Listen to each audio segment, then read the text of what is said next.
សូមជម្រាបសួរពុកម៉ែបងប្អូនទាំងអស់គ្នានៅក្នុងថ្ងៃនេះដែរនេះខ្ញុំនឹងធ្វើការបង្ហាញពីប្រភេទរទេះលក់ត្រីបវលក្រួយបវលទាបវលចា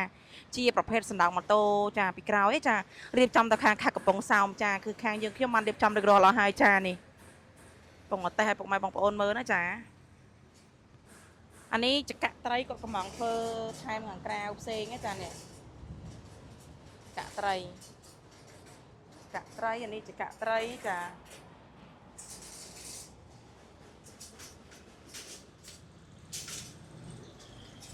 ចានេះប្រាក់វេនផ្នែកខាងក្នុងចាវិលម្ដងបាន4ស្នួចា4ស្នួហើយមកស្នួនេះបាន3ទាចាបាន3ទាណាចានេះពុកម៉ែបងប្អូនអាចជួយមើលបានណាចានេះ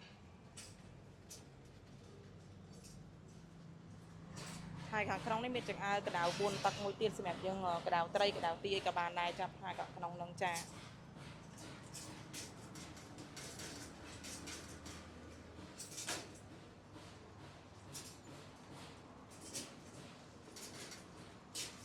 ចាសម្រាប់ពុកម៉ែបងប្អូនដែលគាត់មានតម្រូវការចង់កំងធ្វើរទេះលក់ទាបវល